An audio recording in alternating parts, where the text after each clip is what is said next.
Македонија има најдолго затворање на училиштата во регионот. Почетокот на второто полугодие се пролонгираше, а ризиците кои се соочуваат децата надвор од клупите се поголеми од оние во училниците. Ограничените ресурси, контрадикторните учебници со спорни содржини, како и немањето пристап за следење на настава од далечина го уназадува деценискиот напредок на образованието. Основците и средношколците по продолжениот зимски распуст се враќаат на настава во училишните клупи. Додека експертите се поделени околу тоа дали квалитетот на образованието е доведен во прашање заради пандемијата и онлайн наставата, замрзнатите реформи, но и спорни учебници ги остава родителите да им објаснуваат на децата стереотипни содржини полни со говор на омраза и дискриминација. Книжевните текстови од учебникот по македонски јазик за 6-то оделение вклучуваат 96 машки ликови и 49 женски ликови, или 66,2% од ликовите се мажи или момчиња, а останатите 33,8% се жени или девојчиња. Во тематската целина јазик повторно се укажува на доминантната застапеност на машките ликови на сметка на женските. Застапени се 44 машки ликови и 25 женски ликови, или 63,8% од вкупниот број на ликови се мажи или момчиња, а само 36,2% се жени или девојчиња. Од вкупниот број на прозни книжевни текстови, дури 76,3% текстовите се со машки главни ликови, а само 5,3% се текстови со женски ликови во нив. Од вкупниот број на женски ликови, дури 1/3, односно 31,2% се ликови во улоги на мајки. Секоја трета од женските ликови е мајка. Наспроти тоа, од вкупниот број на машки ликови, 9,5% се ликови во улога на татко.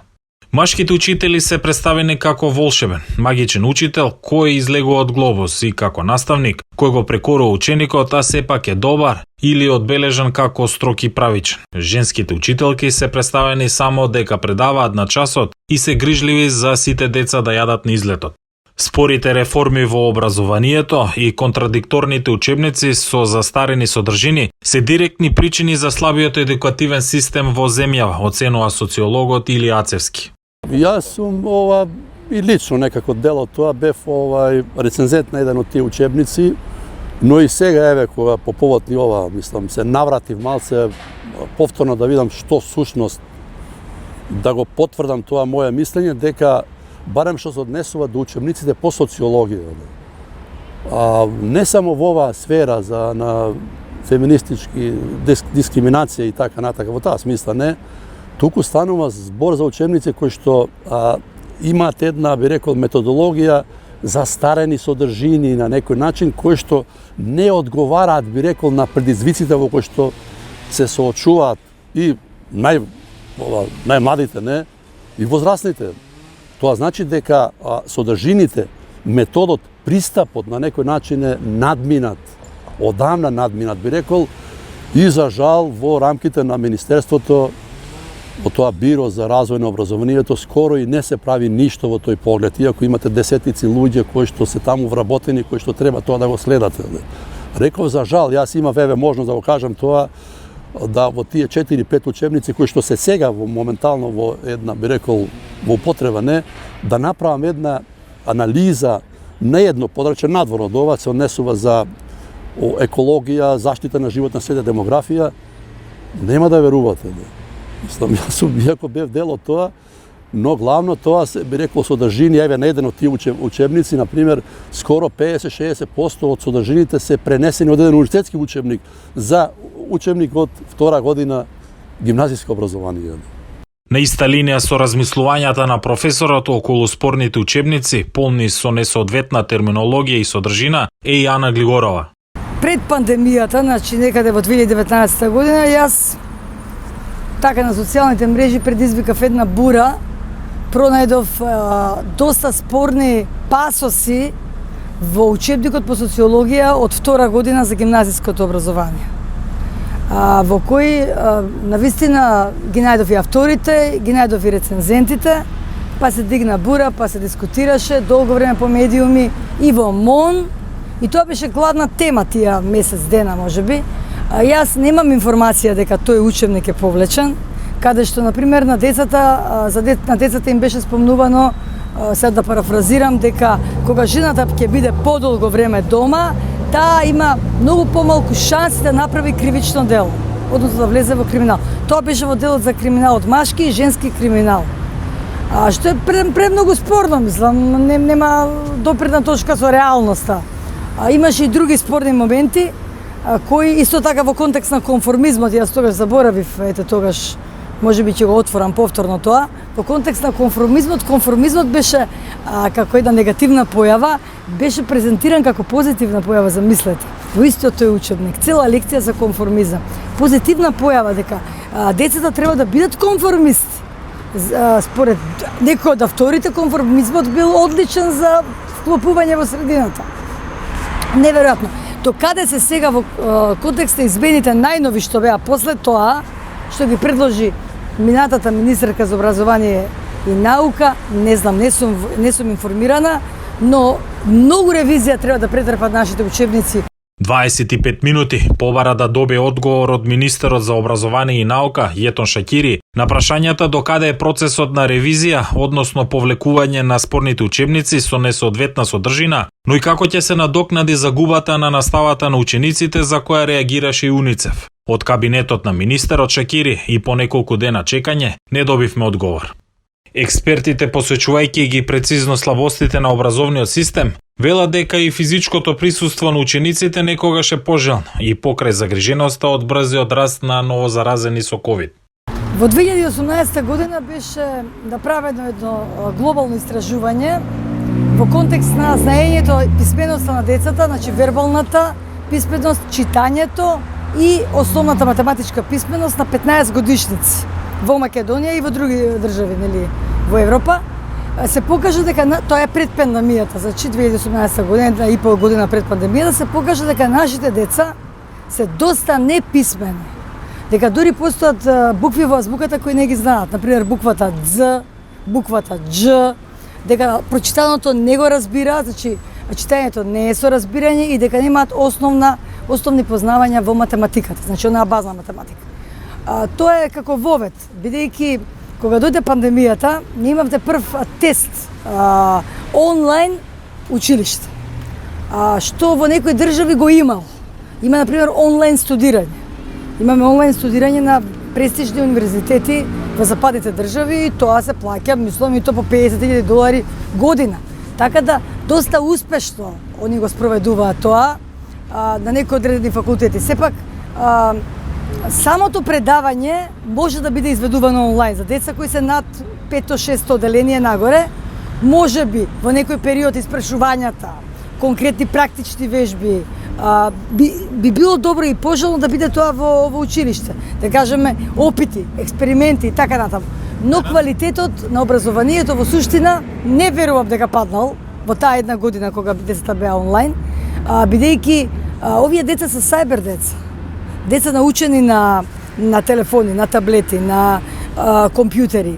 Колку идете помалу генерациите, се по сајбер. Они во училиште се со таблетите и со мобилните. Така да они се сосема една нова генерација за која треба научни истражувања. Но во контекст на пандемијата тоа беше единствен избор.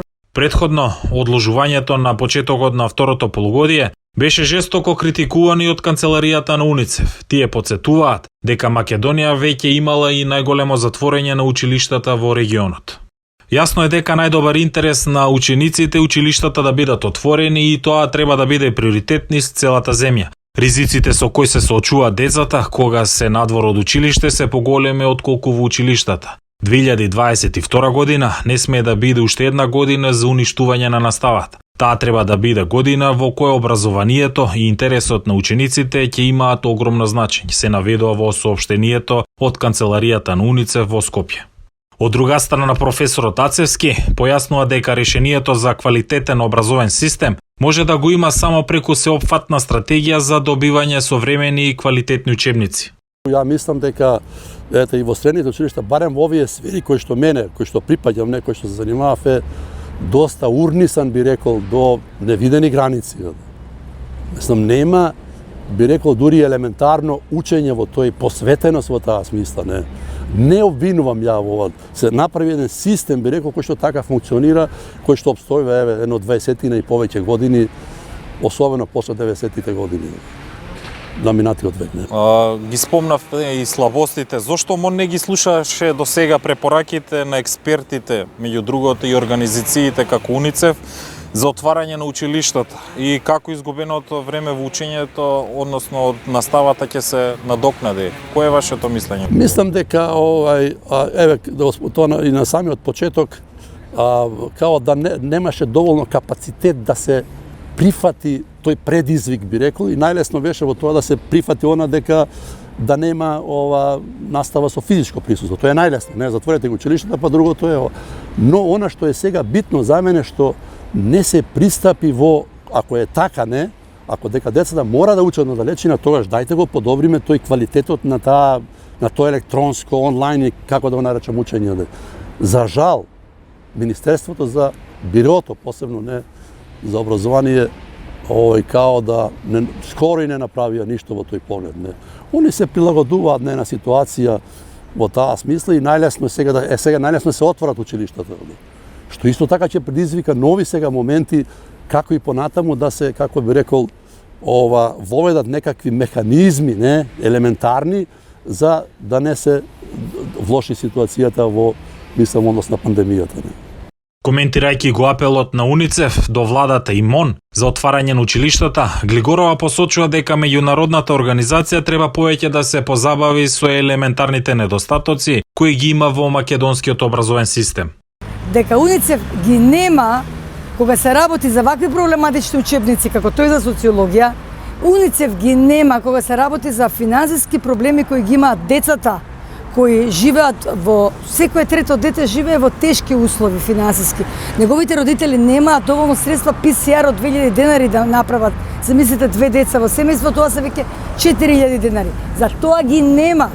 Ги нема за суштински проблеми што се однесуваат со екзистенцијата. Ги нема да направат мониторинг по школите, односно да влезат во некој училиште да видат дека 35 деца во една мала училница 3 по 4 метри квадратни мора да бидат присутни по 7 часа. Значи ги нема да видат дали се почитуваат протоколите, дали има сапун, дали има вода, дали има чешми, во каква состојба се тоалетите, столчињата и столиците. Значи, сакам да кажам, основните проблеми, екзистенцијални, практични, што се однесуваат на нивниот живот, детскиот живот и хигиената, почитувањето, булингот, мобингот од страна некои наставници, а и булингот меѓу ученички што се случува, што сметам дека е на многу високо ниво. Па кај се тие меѓународни организации тоа да го менаџираат?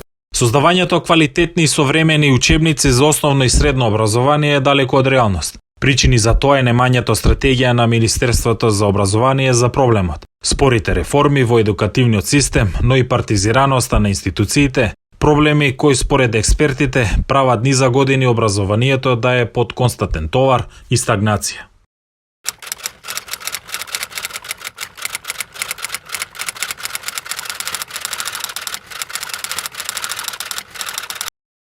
Ирина Цвитковиќ, вие со години работите на истражувања кои инсистираат практично на реформи на учебниците, затоа што промовираат говор на омраза, стереотипи, има навреди и така натаму.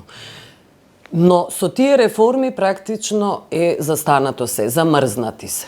Кои се причините? Да, за жал, веќе подолго време укажуваме на постоење на дискриминаторски говор на омраза, особено насочен кон жените и останатите ранливи или маргинализирани групи, или пак комплетно отсуство на одредени субјекти идентитети во репрезентацијата на светот во учебниците. Но, она што почесто го кажуваме во последните години кога правевме посеопфатни истражувања, тоа е дека нашите учебници, за жал, речиси да не заслужуваат да бидат наречени учебници. Тоа значи дека некако поправање само на одредени содржини или нивно заменување нема да донесе до резултат. Така што она што ние како организација, како Маргини го баравме е сеопфатна реформа. И ми беше многу драго што минатата министерка Царовска ја свати важноста од глобална, сеопфатна, робусна реформа на целиот систем, образовен систем, вклучувајќи тука не само учебници, туку и концепција, програми и така натаму. За жал, реформата, колку што можеме сите да видиме, е застопирана. Причините за тоа се различни, но она што можеме да го кажеме со сигурност е големиот отпор кој доаѓаше од голема група на луѓе кои што беа, за жал, изманипулирани со лаги и дезинформации поврзани за целта на реформата. Од каде точно, од кој центар на моќ произлегува овие гласови, не би можела да шпекулирам, но тажно е што се вративме повторно на точката од која што почнавме, а тоа е да живееме со фактот дека нашите деца имаат подпросечни резултати во читање и математика споредено со децата во светот. Велите одредена група која била против реформите. Тие се сличните групи или можеби идентични оние кои беа против онлайн образование за време на ковид пандемијата? Па видете, тие беа кога беше онлайн образованието, тие беа против онлайн. Кога беше со присуство во живо, тие беа за онлайн. Така што веројатно целта на овие луѓе само да бидат контра она што Министерството го носи како мерка, како одлука или како реформа. Жално е што реформата која што беше изготвена од врвните професионалци во нашата земја се сведе на дискусија дали децата ќе се учат да менуваат пол во училиште или не.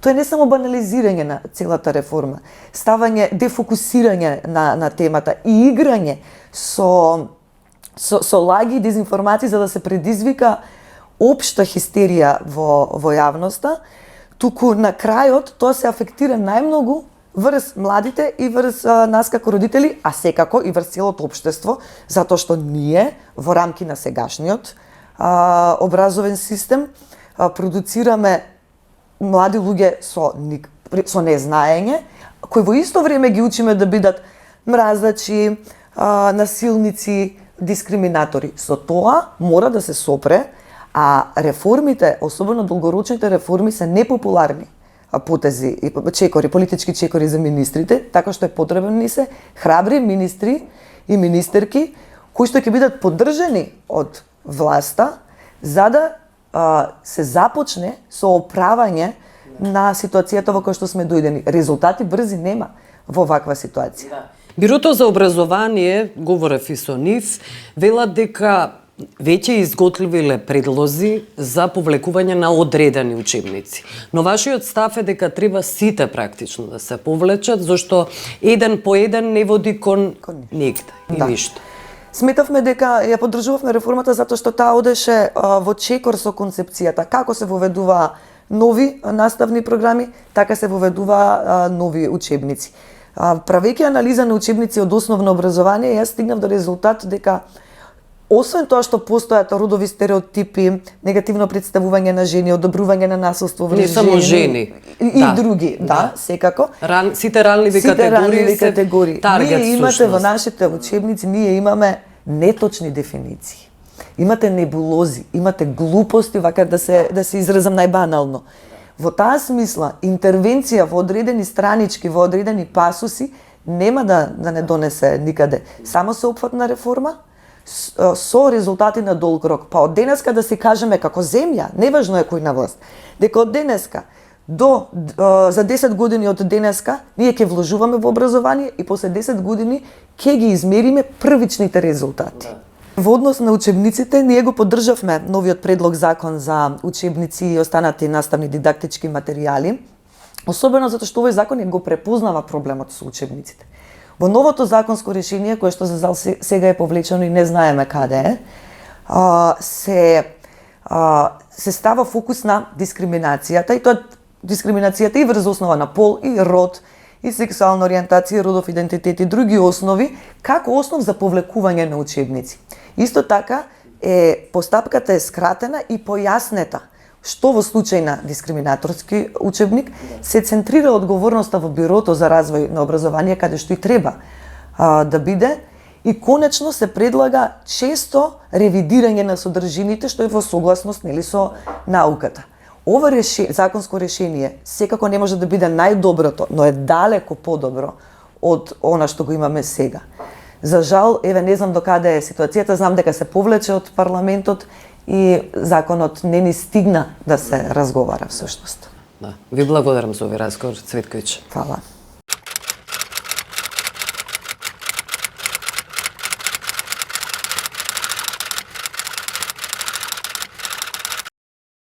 Виолета, главното прашање во Македонија кога станува збор за образованието и за реформите, секогаш се учебниците. Учебниците во Македонија всушност покажуваат, инспирираат, генерираат говор на омраза, стереотипи, предрасуди, кои потоа пак може да иницираат, се разбира, и насилства и слично. Каква е ситуацијата со учебниците, со реформите кои се однесуваат на учебниците во Финска? Финска малце контекстот е подруг и целиот систем за образование е подруг. Овде многу се внимава прво за родовата еднаквост. Уствари прво главно да кажам дека еден од главните столбови на финското образование е еднаквост и еднакви можности за сите. И тука имате низа мерки кои ја поддржуваат ова базична основа на ова образование. И тука имате, значи, тоа се реперкуира во сите учебници, се води огромна грижа што се пишува, каков контекст, во каков контекст се употребуваат родовите, родовата еднаквост, стереотипизацијата, сексизмот и така натака. Така да, втор начин на кој се справуваат во Финска со овие феномени, кои се разбери Финска таква каква што не е имуна, имаат подготвено низа водичи кои служат за сензибилизација на сите што работат во образовниот систем, вклучувајќи го и високото образование, кај што сум јас дел. Пример ќе ви дадам, ние имаме секоја година мора да посетиме обуки за сензибилизација, за прашања на различности, на родова сензибилизација и така натаму. Во тие водичи, поготово за основни образование, имате насоки кои им се даваат како да се справуваат и како да ги воспитуваат младите учесници во тој образовен систем. Значи имате примери од спорт, например во спорт имате заеднички групи, тука фудбал заедно се тренира до 12-та година. Момчиња и девојчиња, например, тренираат заедно во заеднички групи. Има низа такви примери низ кои младите луѓе во Финска учат за родовата еднаквост, за еднаквоста во секаква смисла, родова, полова, стереотипизацијата, различностите и така натаму. Учебниците, се реков, друга насока е, тука огромна грижа се води како се контекстуализираат работите, што се споделува со младите. И трета многу битна работа е што се сензибилираат и родителите. Родителите се покануваат многу често, еве јас сум родител на дете во финско школо, 2 пати годишно имаме прилика да исто така учествуваме во некакви дискусии, работилници кај што и родителите се сензибилизираат за овие прашања. И имате држава кај што имате, например, сега влада која е водена од 5 жени и сепак во Финска таква каква што е, имаше огромни напади на ова женско мнозинство во владата, стереотипизација, поготово родова стереотипизација. И они повторно го покрена ова прашање, пошто гледаат дека иако толкави големи мерки се преземени, сепак постои тој феномен на стереотипизација. И сега уште поголем акцент се дава на ова прашање и се разбира уште повнимателни ќе бидат кон прашањето, поготово со учебниците. А иначе во сите учебници од сите области можете да видите примери се даваат баш за таква некаква сензибилизација, односно за родова еднаквост и сите други прашања кои се поврзани со различности, малцинства и така натака. Добро, Виолета, благодарам за овој разговор. Молем.